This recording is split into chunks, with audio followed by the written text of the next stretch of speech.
Hey, I'm sorry guys, I wasn't able to get the Yu-Gi-Oh! Arc 5 rewrite part 2 up this week, and I'm a little bit late talking about both of what I'm talking about tonight.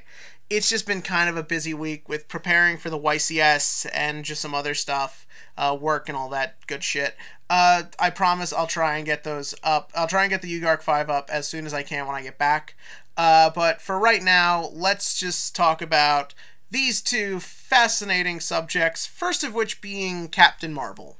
Yeah, you've all probably heard about this. This movie made a fuck ton of money and has a fuck ton of polarizing opinions, whether you're talking about Brie Larson's comments, which I didn't read, because I don't care, because I'm trying to avoid dealing with incels on the internet, or you just saw the movie and were like, eh.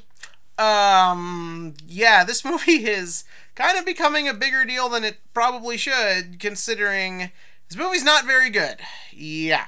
I'm pretty certain everyone knows this at this point. Even if people liked the movie, they're saying, oh, what a fun popcorn flick. No one's really getting into this in the same way they got into Black Panther or Endgame, or if we're going to compare this to what this is being compared most to, Wonder Woman.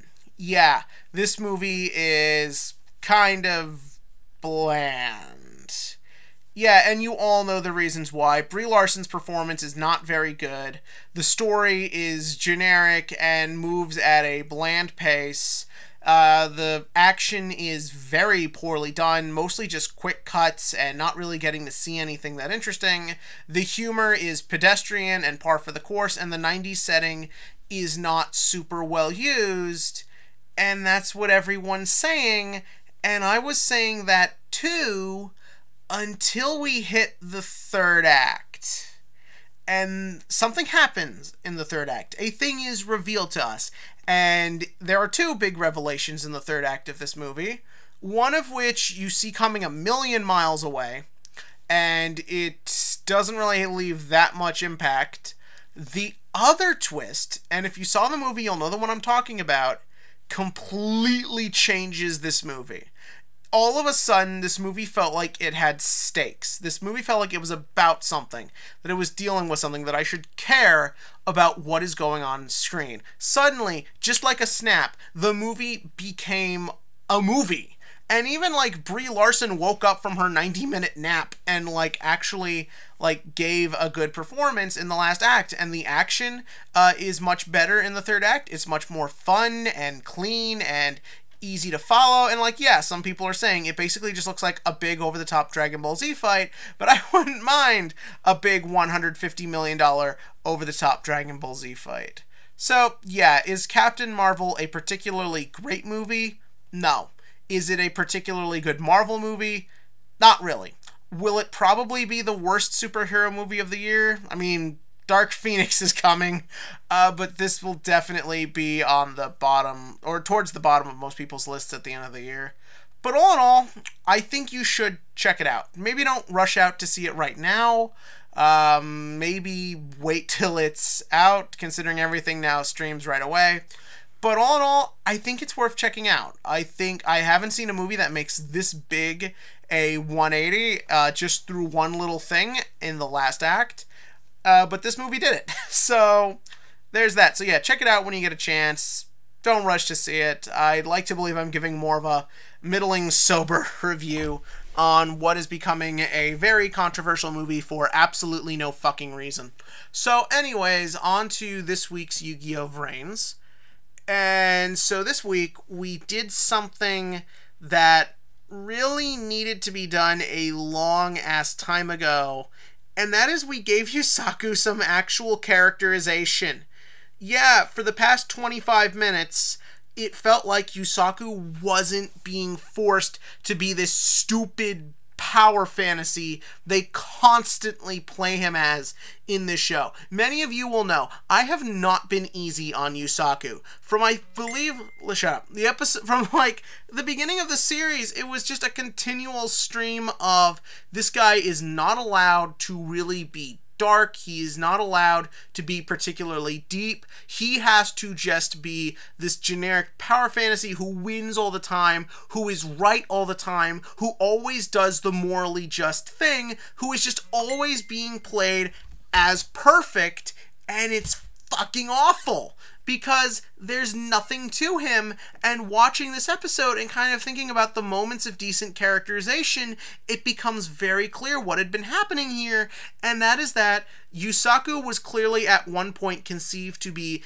a much darker character. He was much more conceived to be the morally ambiguous Yugioh protagonist. He was going to be a much more interesting character.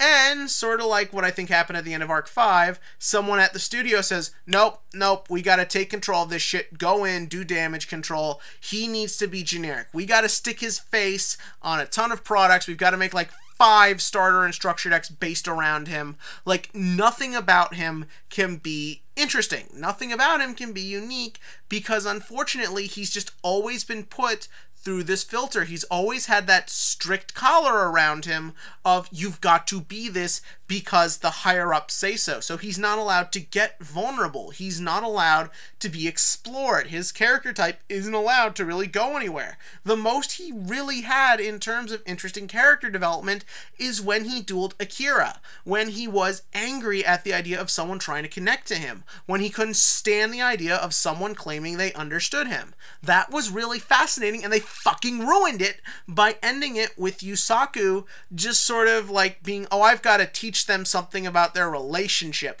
Fuck that. Like, really, this should be the character who yells. This should be the character I shouldn't always like. This should be the darker one. And you get that sense in this episode when you see that he was told by Kusanagi in the beginning, there's a good chance they'll use Jin against us, and you gotta push through. You gotta value the rest of the world. You've gotta take me out. We've gotta do whatever we can to save the day. And Yusaku just spent this whole time not being able to do it. He couldn't bring himself to hurt his father figure. He couldn't bring himself to hurt the one person who cares about him, who tries to help him, who looks out for him. He couldn't do the greater good. He couldn't do what characters like this are usually able to then do, because I've seen a lot of anime where the character is put through the Yusaku problem and has to be a certain way because the studio says so, and in the end he just does what he has to do. Maybe he has one moment where he feels bad about it, but it'll just be like, I did the right thing and he trusted me. No. How does this episode end? Yusaku is disgusted with himself. He is angry, sad. He is finally feeling vulnerable and seeming weak and passes out from it. That's not something I could have seen them doing with this character not even 2 or 3 episodes ago.